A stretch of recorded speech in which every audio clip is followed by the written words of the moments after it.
Hello everyone. Welcome to the course Technical Communication KAS 301. I'm going to start with Unit 5 today and the lecture number is 24, which is about pronunciation etiquette. In this particular video, we are going to discuss few terms: code and conduct, stimulus and response, encoding and decoding process, speech and personality, wherein we are going to discuss about etiquettes of communication, pronunciation, right? So one by one, let us discuss. Number one, code and content. A code. Every language has a code. Code means the signals, the symbols that we use to communicate ourselves, right? In ancient times, there was no language. The language arrived from the sounds. The sounds are called onomatopoeic words.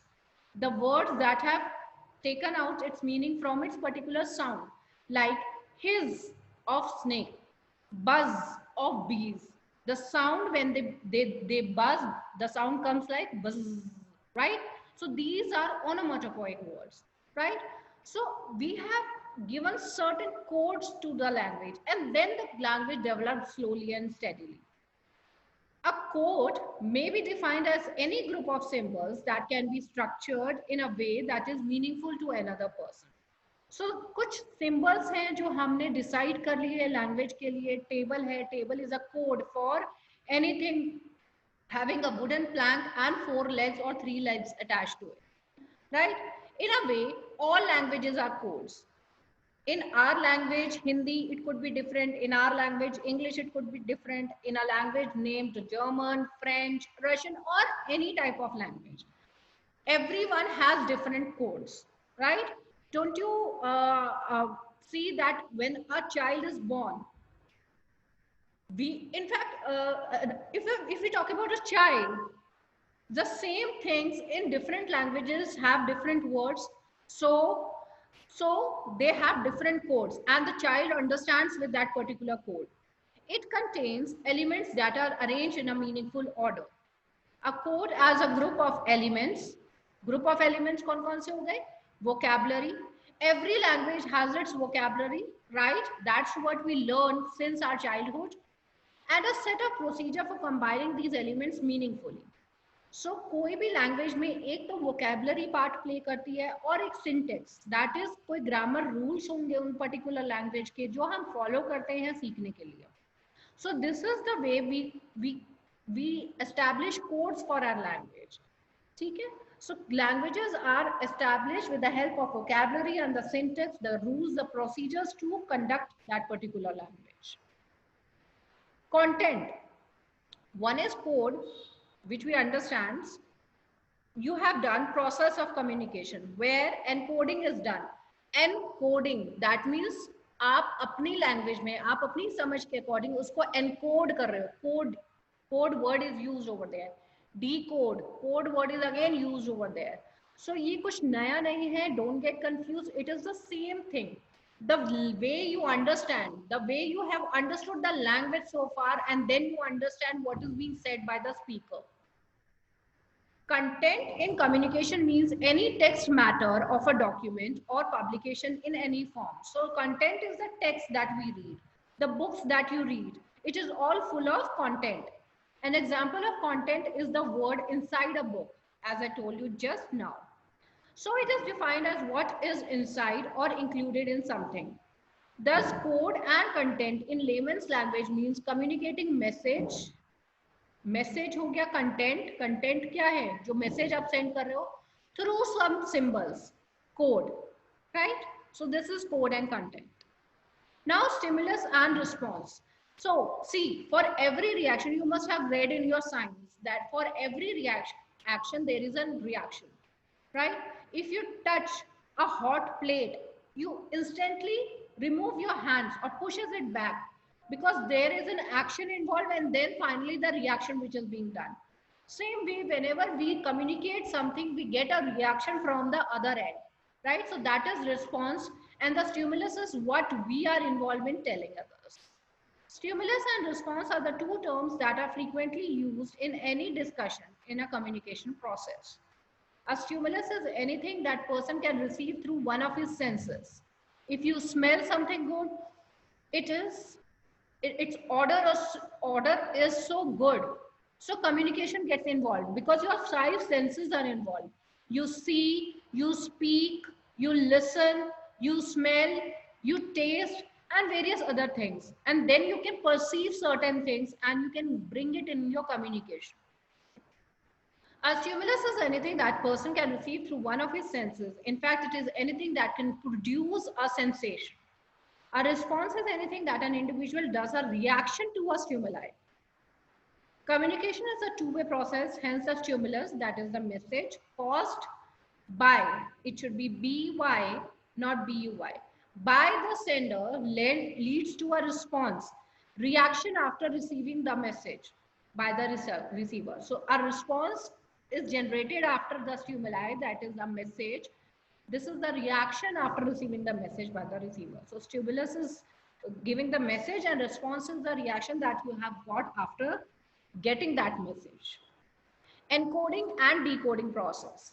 See, the whole communication process involves certain elements, which are the sender, encoding process, channel that is used or medium that is used, decoding and receiver, the person who is receiving the message.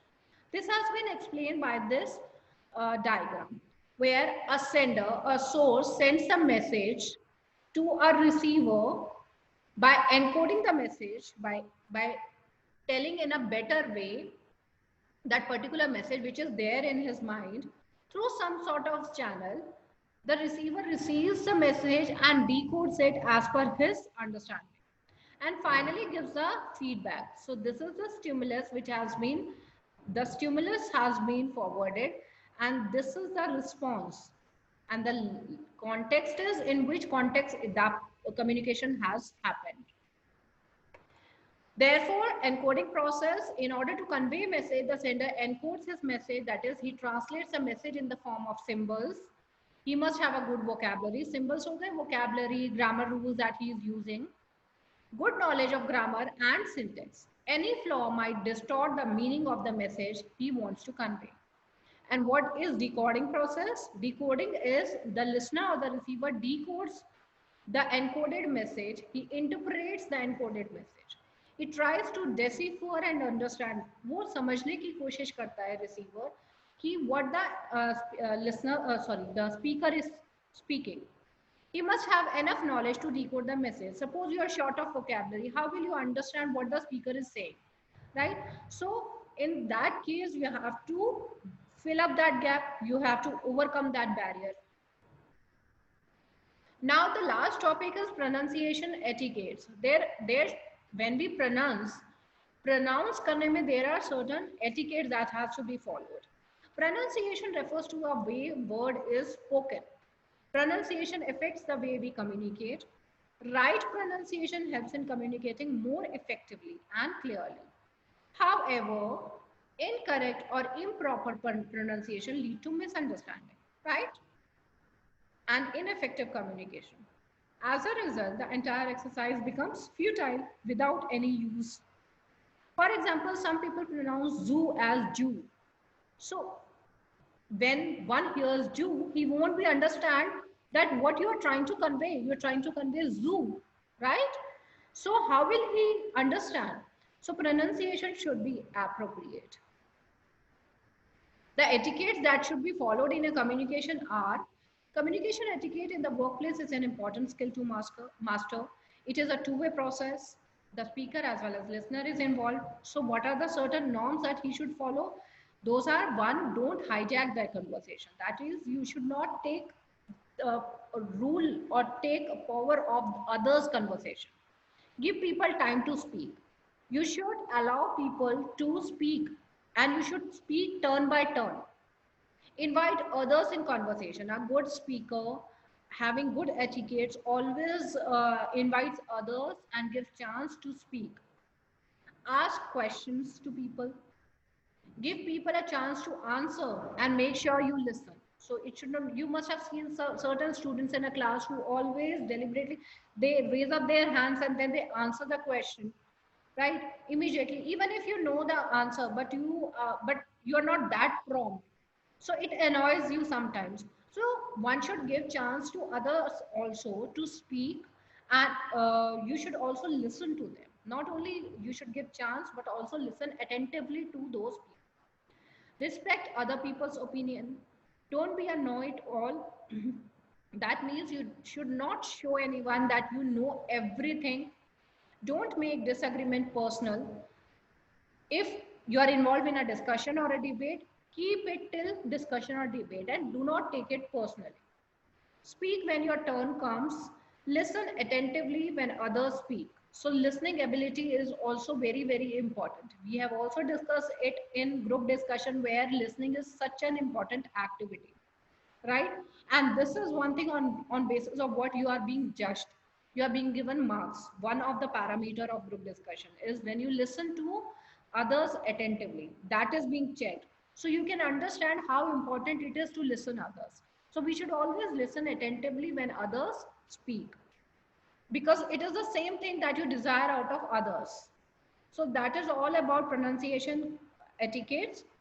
We'll be covering other things in future, in other videos, in the coming future videos about the mechanics of speech, then the vowel pronunciation, then sounds, how they are pronounced, the symbols that are associated with alphabets, and intonation, and things related to voice modulation. Thank you so much for the day.